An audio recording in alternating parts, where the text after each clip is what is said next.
朝早4點，梅州城就被豬肉店嘅斬肉聲、早餐店嘅油炸聲嘈醒，空氣中到處彌漫住豬油嘅香味。俗話講，開間梅州醃麵店可以包你一家飽。喺梅城嘅大街細巷，醃麵係招牌裏面最常見嘅字眼。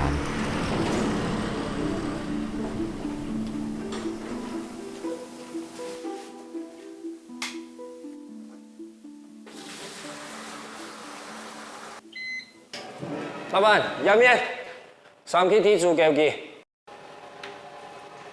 每天早上烧开的第一锅水煮的第一碗面就叫做头汤面。头汤面是最好吃的、最原汁原味的，因为它煮的时间越久的话，它那个碱水就重了。冷面好簡單，撈一撈就烤出嚟，但係肥美無窮。客家人歷經5次大遷徙，南遷移至嘅北方人帶嚟咗先進嘅技術同文化，亦改變咗本土嘅飲食文化。醃麵嘅醃指嘅係喺麵碗裏面淋上滾燙嘅豬油，並且即刻攪勻嘅動作。豬油先至係麵嘅靈魂，每家麵店都有自己煉製豬油嘅秘方，邱家珍亦都唔例外。準備個炸豬油嚇，你一條出關嘅本地嘅土豬嘅背向嘅那種本地嘅標油，標油炸出嚟個香。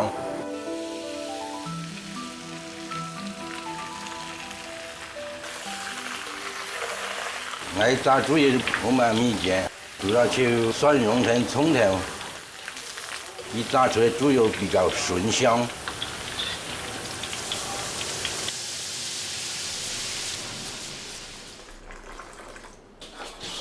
廚師出身嘅邱家珍對食材有住天然嘅敏感。佢發現成個梅城咁多醃麵店裏面，只係得一家係手工整麵嘅。於是佢苦學手工製麵技藝，開咗呢家大埔口味手工醃麵店。好啦，發酵10分鐘就烤出嚟。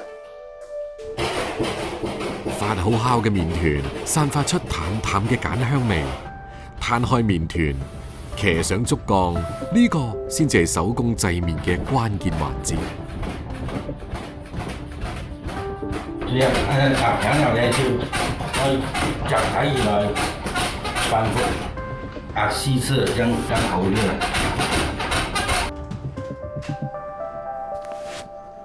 手工製麵18年，邱家珍只需要通過摸同睇，就知道麵皮嘅濕度同厚度係咪達標。好嘅麵就冇超過3毫米。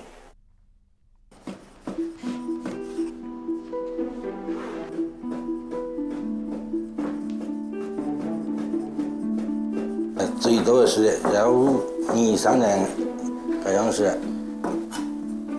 買一輪千份，每條要排喺長腿啊，按照點點去麵啊。整好嘅麵抖鬆排好就可以等住落鑊。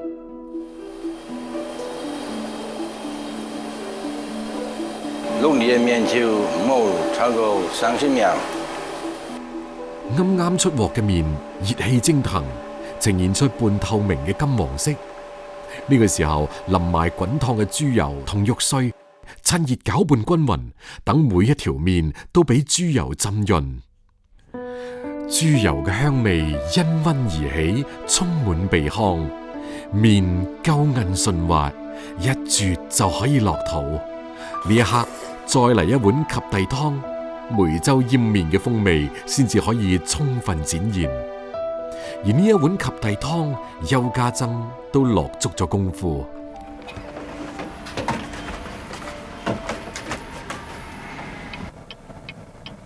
準備了一打三餐水，梅鄉嘅三餐水很口熱，準備打來呢煮3個雞湯。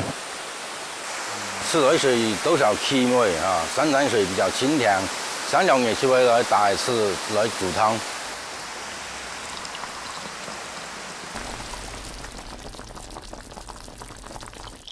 生活唔會虧待執着嘅人，邱家珍整嘅煙麵喺當地變得小有名氣。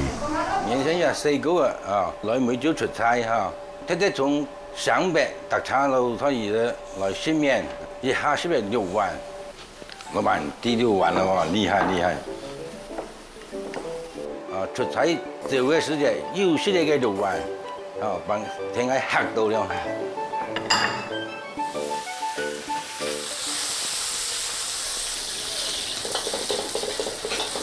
憑住對品質嘅細心把控，以及唔怕攰、唔怕苦嘅硬頸，邱家珍終於喺3年前開咗第2家麵店。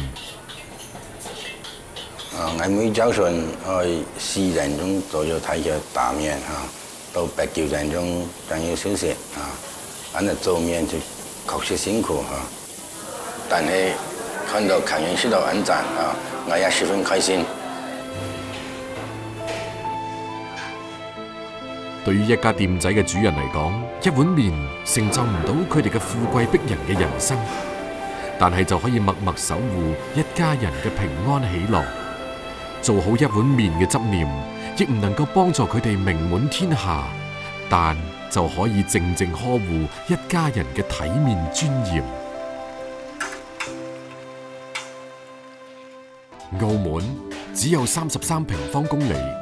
呢個地圖上嘅彈丸之地，起於南宋末年，興於明朝中後期，繁華至今。商業與貿易，東方與西方，多元文化嘅碰撞交融，等呢座港口城市兼具古典與現代嘅魅力。喂，係啊，四哥，你好啊，七菜火鍋你預備好啦係嘛？哦，好嘅。米夫係澳門本土媒體人、食評家，從上個世紀90年代開始，佢致力於澳門本土美食同飲食文化嘅挖掘與傳播，既係澳門美食創新發展嘅記錄者，更係澳門回歸祖國23年餐飲變革前行嘅見證者。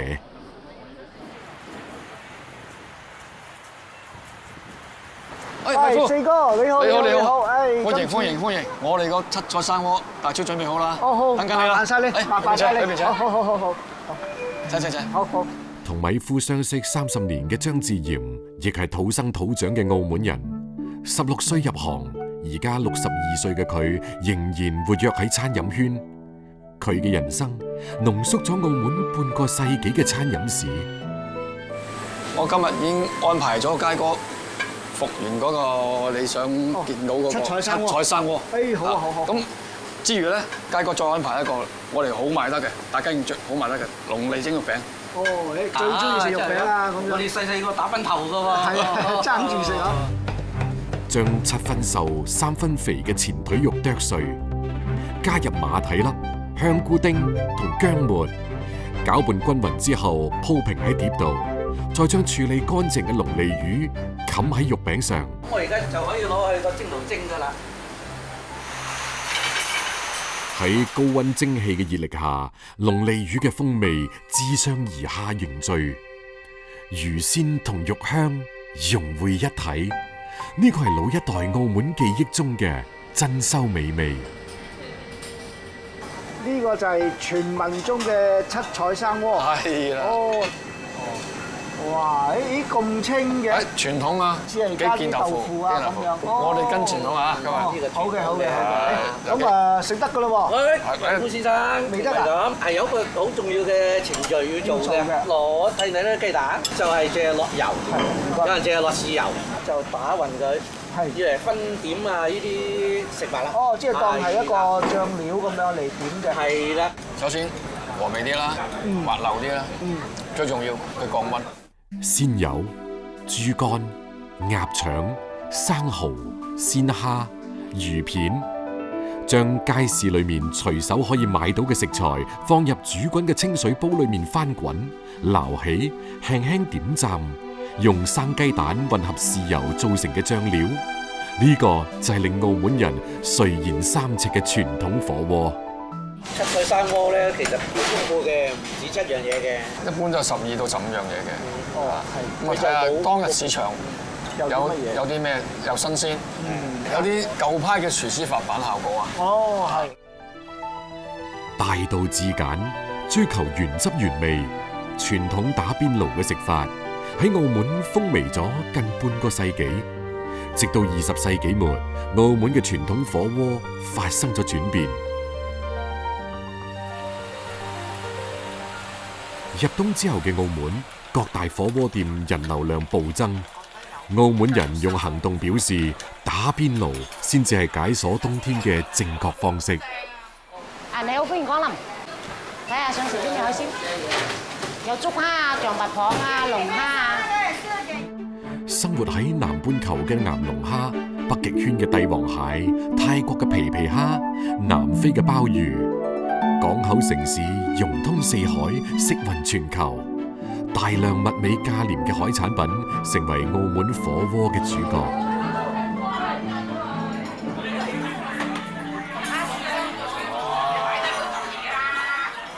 澳門海鮮火鍋食材嘅搭配隨心所欲，淨係講鍾唔鍾意。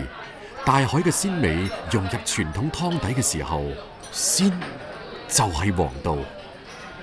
嚟啦嚟啦，豬骨煲嚟啦！哎呀！打邊爐係老廣對火鍋嘅俗稱，因為國際港口嘅便利，一隻嶺南嘅煲索性煮咗世界嘅美味。但喺呢度識得食辛辣暖胃嘅胡椒豬骨煲，先算係地道嘅澳門人。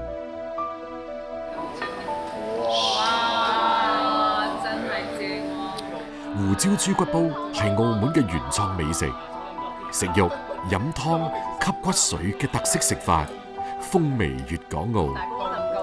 食客用一口入魂嚟形容鮮湯入喉嘅感覺。一座城市嘅味道進化，背後係一部流淌嘅人類遷徙史。出兩條青菜喺度，攞兩條青菜過嚟，阿斌，個扣肉嗰度啊！嚟自順德勒流嘅李太陽，20年前離鄉別井嚟到澳門追夢，憑住遵循食材清、鮮、爽、嫩、滑嘅烹煮標準同精湛嘅廚藝，喺國際化嘅澳門餐飲業企穩咗陣腳。作為一個廚師咧，對食材嘅搭配啊，同埋運用咧係非常之重要嘅。我哋會引進裸烹嘅理念。裸烹指嘅係食材原始化同烹飪老實化。裸烹嘅前提係要挑選到好嘅食材，唔用任何非天然嘅添加劑，喺烹飪嗰陣發揮食材本味。哇，靚晒！呢個係魚羊鮮鍋，魚加羊，咁咪一個鮮字。係。咁嗰啲湯咧，到時飲落去咧就鮮上加鮮。哦，既有保暖嘅作用，亦有體現到呢個原食材不添加嗰種做法。係。羊肉同薑片爆香之後，加入桂圓、紅棗、當歸、淮山、枸杞，慢燉40分鐘，再將水庫大魚頭爆香，加水炆到滾，最後魚湯同羊肉湯相融，先至可以成就李太陽以裸烹嘅理念創作嘅魚羊鮮鍋底。希望能夠好好咁保存咗呢啲資料，而傳到落去俾後生仔睇啦，亦都對世界宣傳一下澳門嘅一種傳統嘅美食啦。飲食與文明相伴相生，互為表裏。正如普通澳門人家，碗筷之間沉澱嘅海洋鮮味，可以食到世界嘅潮流，但最終品出中國嘅滋味。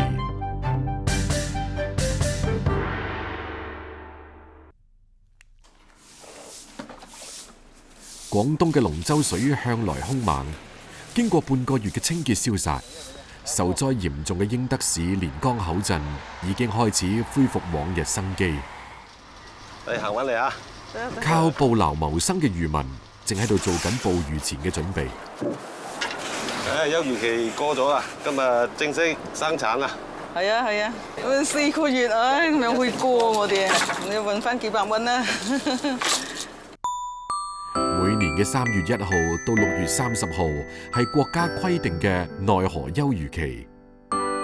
離水上岸4個月休養生息，德叔嘅生計仲係同魚有關。冇收入啊，吃老本啦，冇收入嘅，賣唔去啲魚啊，拎翻嚟曬啲魚乾啊，係嘛？我都會曬。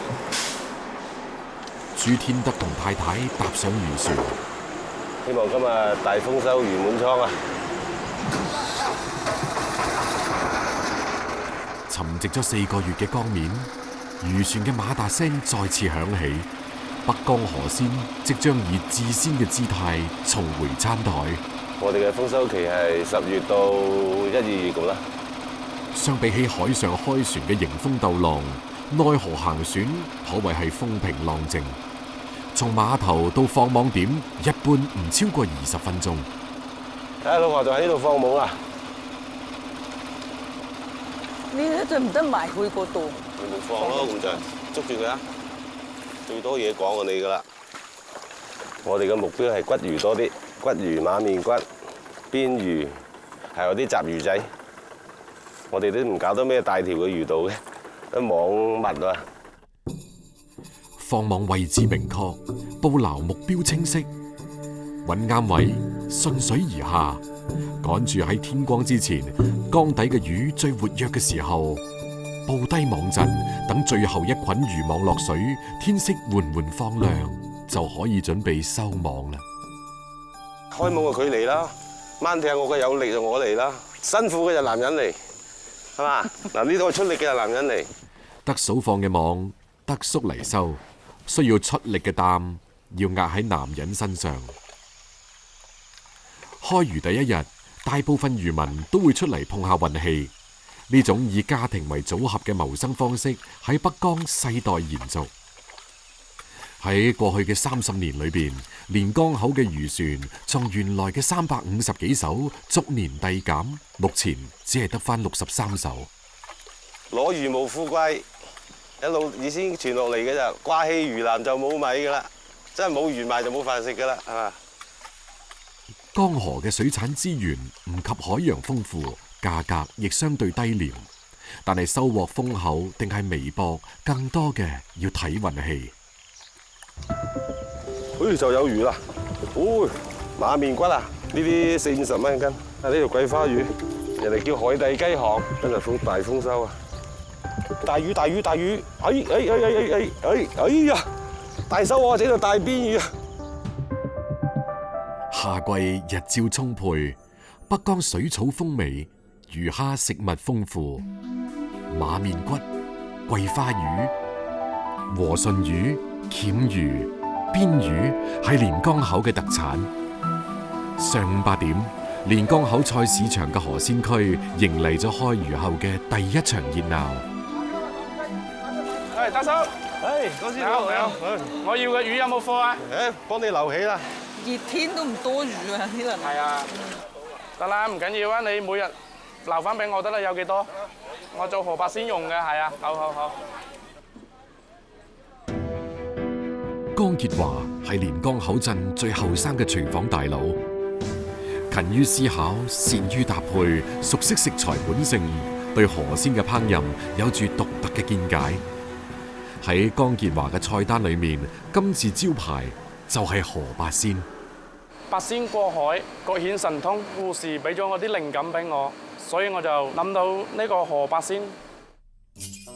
邊魚、黃骨魚、桂花魚，以鹽油醃製，達到增鮮提香嘅效果。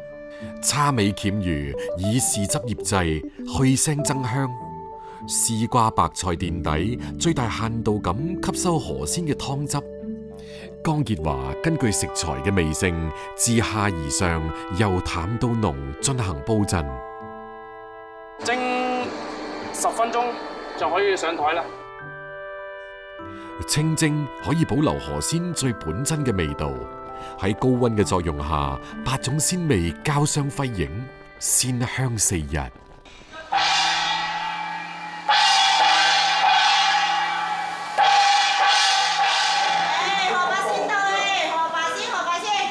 河八仙嚟啦！我建議啊，大家試下啲邊魚先，係邊魚比較鮮，因為我哋食呢個都有個順序嘅，從鮮開始係啦，到味濃，食起身嗰個層次好豐富。我咧第一次食，淨係買啲魚尾，你都未食過你嘅河馬鮮。好，以後大把機會啦，德叔。每年嘅開漁期第一日，我哋就請你哋漁民過嚟一齊品嚐下河馬鮮。好嘅，好嘅。漁民嘅辛苦勞作，粵廚嘅巧手匠心，聯手印證一句話：食河鮮到北江，最美味在連江。以後有貨留翻俾我啊！交俾我哋搞大鬼製作招牌菜。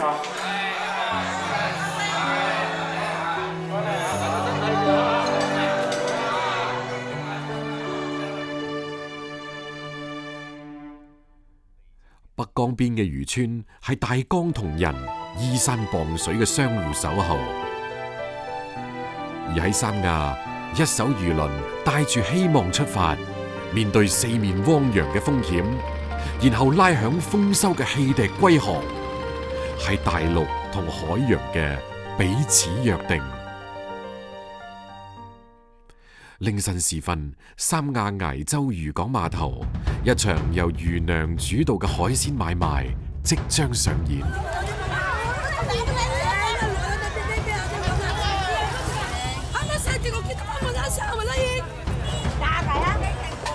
165，那么贵了吗？对啊，前都慢了就钱了。不少的。多少？80。80啊？明天就得嚟賣。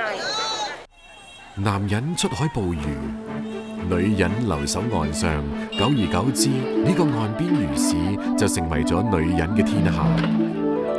每日凌晨3點，各路人馬匯集喺港口，攞住電筒，開始咗掃雷式嘅獵魚行動。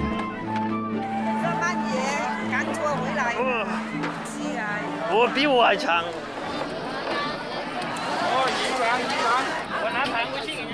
人稱三亞魚王嘅蕭石成嚟自廣東茂名，佢每晚都會準時參加呢場將討價還價發揮到極致嘅競技賽。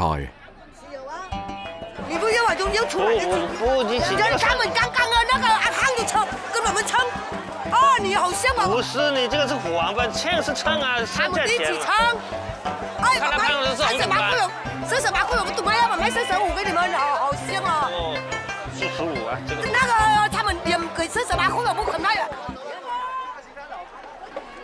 喺崖州漁港嘅魚販心裏邊，蕭石成唔單止係斬價能手，仲係販魚達人。無論幾大幾貴幾難揾嘅魚，到咗佢手裏面，總係有辦法賣出去。但蕭石成太善於壓價，令到港口嘅魚娘對佢又愛又恨。每次帶到嚟碼頭，什麼魚都有，那個蛇斑咯，那個海乾草咯，馬鰍咯，什麼都有。哎，收到一條好貨，這釣魚啊，就是我們要獲利。討價還價係一個博弈嘅過程，連續幾個鐘頭嘅議價之戰，隨住逐漸天光而落下帷幕。蕭石成今日嘅收穫達唔到預期。幾百斤啊，唔係多，都唔夠，好多人訂到貨都冇。即係天氣啊，影響嗰啲船啊，冷空氣嘛，冷空氣嗰啲船冇出海啊，可能。做呢行嘢啊，都係3更半夜出去㗎，跟住7、8、6日都係咁咯。朝早8點，三亞農貿市場迎嚟咗採購高峰。蕭石成都趕住喺呢個時候，將今日嘅戰利品展示喺自己嘅攤位上。拿多少白鯧啊？今天人家訂了20條啊，夠不夠啊？有20條啊，都是2、3斤一條的。還要石斑啊，他要發貨去哈爾濱啊，夠不夠？但留起來發空運的吧，這些都是。啊。這個少一點，多少錢的要？150。我拿，對啊，145拿來了。算我140就可以了。就是你140你拿來給我，我會給現場給我。市場人來人往，但蕭石成嘅檔口前反而人氣平平。一向淡定嘅佢相信，靚貨都要遇到有緣人。一家有，自己生的，已經老貨了幾十年了。我是靠的，年年來，年年買，別人家不行，都養養殖不是大家這麼野生嘅詞。幾年落嚟，差異化嘅經營策略，幫蕭石成積累咗一大班忠實嘅粉絲。亦正因為咁樣，令到14年前嘅蕭石成嘅經營逃過一劫。而呢一切都要歸功於佢太太趙香蘭。即係老婆建議啊，買嗰啲撈人哋唔同嗰啲魚啊，可能去吸引嗰啲客戶啊。像這些呀，特別是這種，因為我就是在海鮮店裡面幹嘛，因為我是當服務員，客戶也蠻喜歡吃，然後也是我們海南的特色。後面拿上來的時候，一下子就賣完了。英哥魚就係蕭石成當年渡過嚴重虧損難關嘅救命稻草。英哥魚又叫鸚鵡魚，喺中國主要生長喺海南、廣東、浙江等地。成身好靚嘅顏色，嘴同身體融合喺一齊，形狀就好似鸚鵡嘅嘴咁。英哥魚外形獨特，處理起身就非常複雜繁瑣。刮除既硬又厚嘅魚鱗，耗時費力。喺海南，英哥魚最受歡迎嘅做法係清蒸或者紅燒，但好少人知道英哥魚嘅魚鱗都係寶。攞雞蛋液、吉士粉同魚鱗一齊攪拌均勻，放入120度嘅油鑊裏邊炸10秒，馬上撈起。最後再加埋麵包糠、蔥花，猛火快炒，就係一味酥脆鮮香嘅送酒菜。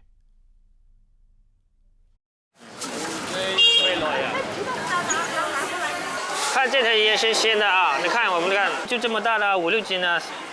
青衣怎麼吃？青衣你來打火鍋蒸或刺身啊。青衣有沒有好的、新鮮的？新鮮的，剛回來，今天都是剛叫回來的。哪兩多新鮮？啊。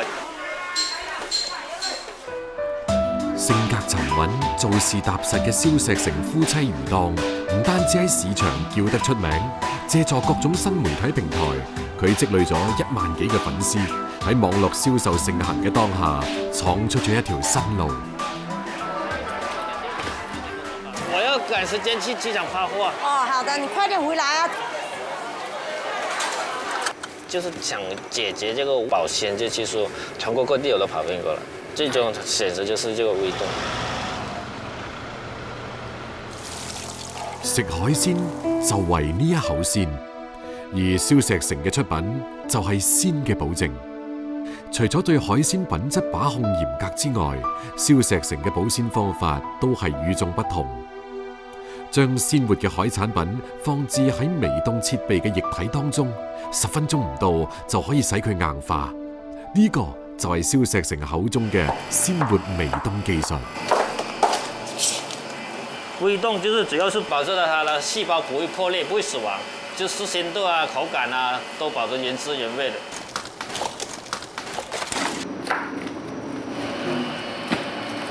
這樣乾苦力的活，你閒下來的話都是睡不着的感覺。生活啊，為了生活只能這樣啊。晚黑11點先至結束一日嘅工作，凌晨2點又要再出發。呢個係蕭石成嘅生活規律。哇，大螃蟹哦！大螃蟹，來動手。但係今日細仔要去海口打比賽，蕭石成提早結束工作，要為屋企人提供一餐豐富嘅海鮮宴。加油打氣！平常爸爸媽媽都是辛苦的，到時候你就自覺一點，在學校啊，知識都是會改變命運的啊，不然就像爸爸那樣搞得苦力活，以後的話你要靠你們自己的。來，辛苦了，不辛苦，我們不辛苦，好好讀書，努力學習，爸爸媽媽再辛苦都沒關係啊。8月10塊，啊，預算翻嚟啦喎！哦，過嚟啦！哦，馬上了哦，你們慢慢吃哦，我要船回來了，哎，對，船回來了，我要下碼頭拿貨。水產行業將鮮味運送俾人，自己就捱得辛苦。1年到頭披星戴月，蕭石成都係喺黑夜中揾貨，喺人群中斬價。每一個港口都有咁樣嘅身影。佢哋膊頭上肩負住家庭重任，不捨晝夜。呢啲身影匯聚，亦就成為咗港口嘅繁榮與喧鬧，從未停歇。